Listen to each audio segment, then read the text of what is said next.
Mehmet Yavuz son zamanların ümmet için çok kıymetli olan bir değeriydi.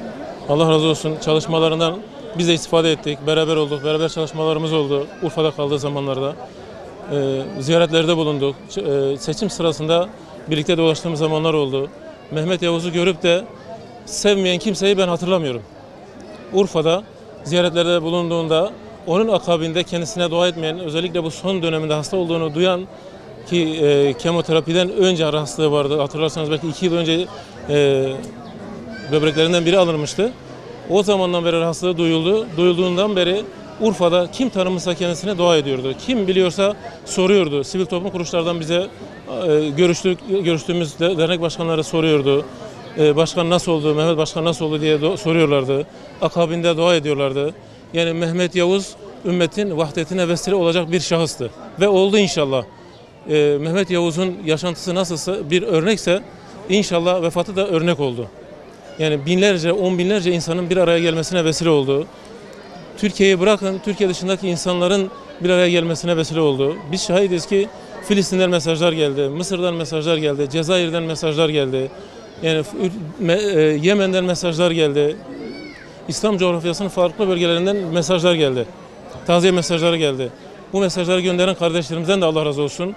Buna vesile olan Mehmet Yavuz kardeşimize, ağabeyimize de Rabbim rahmetiyle muamele etsin. Onu cennetiyle meşereflendirsin ve bizleri bütün kardeşlerimizle birlikte inşallah cennette Peygamber Efendimiz'in sancağı altında yine bir araya gelmeyi nasip etsin Rabbim. Allah razı olsun. Evet. Merhum Mehmet Yavuz Başkanımızla ilgili duygularımızı paylaşmadan evvel Kurban Bayramı'nı yaşıyoruz, idrak ediyoruz. Allah Teala sevinçlerimizi, bayramlarımızı tabi bayram neşesinde, havasında geçirmesini Cenab-ı Allah'tan temenni ediyoruz. Özellikle Kurban Bayramı'ndayız. Kurban Bayramı'nda Mehmet Yavuz'dan evvel Yasin Börüleri anmadan, çünkü onlar da bir Kurban Bayramı'nda et dağıtırken fakir fukaraya öyle bir vahşet ile karşılaşmışlardı. Ancak bu Kurban Bayramı'nın arifesinde de çok sevdiğimiz, değer verdiğimiz, kendisinde zaman zaman istifade ettiğimiz Genel Başkan Yardımcımız Sayın Mehmet Yavuz ki beraber çalıştığımız dönemler de olmuştu. Onun hakkında belki söylenecek çok şey var ancak biz öz olarak şunları ifade edebiliriz.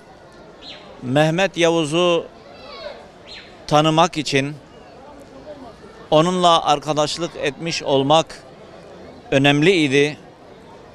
Fakat taziyesinden sonra, vefatından sonra bizlerle il binamızda taziyeleşmeye gelen ya da sosyal medya hesapları üzerinde paylaşımlar yapan, değerlendirme yapan insanları duyduğumuz zaman biz Genel Başkan Yardımcımızı bütünüyle belki tanıyamadığımızı düşündüğümüz anlar oldu.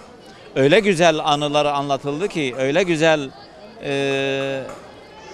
konularda kendisinden bahsedildi ki, mesela Şanlıurfa'da bir kilise sorumlusu sadece kendisiyle 2 defa görüşmüş, ancak kendisinden son derece etkilenmiş, taziyesini bu vesileyle bizlere iletmek istediğini ve bu kapsamda da ziyaretleri oldu.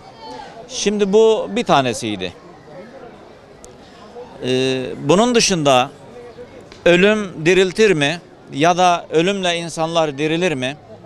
Biz Mehmet Yavuz gibi bir değerin vefatının dahi yakın çevremizde Müslümanlarla, İslami camialarla, STK'larla bir vahdetin olabileceğine inandık.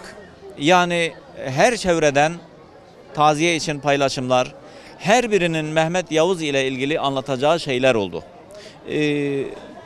Bunun sonucunda diyoruz ki camia böyle bir şahsiyet yetiştirmiş. Hüdapar'ın hemen her ferdinde bulunması gereken özelliklerin belki toplamı Mehmet Yavuz'da bulunmuştu. Ancak her ferdimizin Allah'ın izniyle ondan alacağı bir şeyler var ya da camianın kazandırdığı bir şeyler var ki Allah'a şükrediyoruz.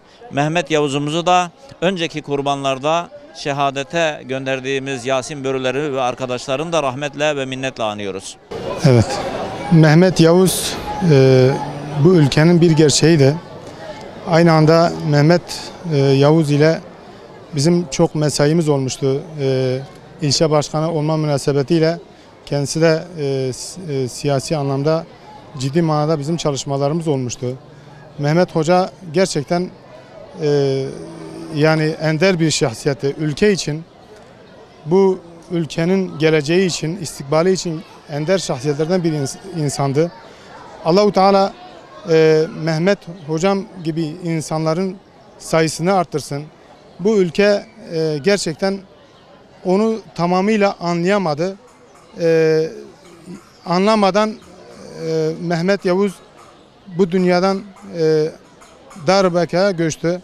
Allahu Teala kendisine rahmet etsin. Kendisini çok sevip ve sayardık. Çok değerli bir abimizdi. Biz çocuklarımızı Mehmet Yavuz'un misyonu, amacı ve gayesiyle inşallah diyoruz yetiştireceğiz. Çünkü Mehmet Yavuz demek İslam demek, Mehmet Yavuz demek Allah'ın rızası demek, Mehmet Yavuz demek bu ülkenin selameti, bu ülkenin huzuru demekti. Çünkü kendisi bunun için çok ciddi manada mücadele etmişti. Bu mücadelesi de şu anda ülkenin çeşitli yerlerinden ve dünyanın çeşitli yerlerinden kendisine taziye mesajları ileten ve bunu ciddi manada taziyeye gelen insanlardan görüyoruz ki Mehmet Yavuz gerçekten ciddi manada İslam için, ondan sonra Allah'ın rızası için mücadele etmiş ve bu uğurda canını feda etmiştir. Bu münasebetle kendisine rahmet diliyorum, ailesine ve sevenlerine ve tüm İslam alemine sabırlar diliyorum. Euzubillahimineşşeytanirracim. Bismillahirrahmanirrahim. Kullun nefsun zâikatul mevt. Thumma ileyne turcaun. Ayet-i celile zuhur etmiştir. Bu vesileyle Allahu Teala her nefis ölüme tadacaktır ayetine binaen başkanımız, genel başkan yardımcımız Mehmet Yavuz ağabeyimizi de vefat etmiştir. Onun vefatı hepimizi derinden üzmüş ve kendisini her zaman yad edeceğiz. Allah gani gani rahmet eylesin diliyoruz. Başkanımız bizim için her zaman idolumuzdur. Onun yolunda gitmek bizim için bir şereftir. Her zaman kendisini yad edecek. Onun vefatı da gerçekten on binleri insanları üzmüştür. Tabii biz Mehmet Yavuz Başkanımızın vefatı münasebetiyle biliyorsunuz il ve ilçe başkanlıklarımız sürekli açık oldu. Bu vesileyle ben Şanlıurfa Merkez İl Başkanlığı'nda bulunuyordum. Gerçekten çok değişik kesimden insanlar kendisine başsağlığı dilemek üzere geldiler. Kardeşlerimiz üzüntülerini bizimle paylaştılar. Müteessir olduklarını söylüyorlardı. Bizler de onların bu üzüntülerine gerçekten samimiyetlerine şahitlik yaptık. Mehmet Yavuz Başkanımız herkesin gönlüne girmeyi başarmıştır.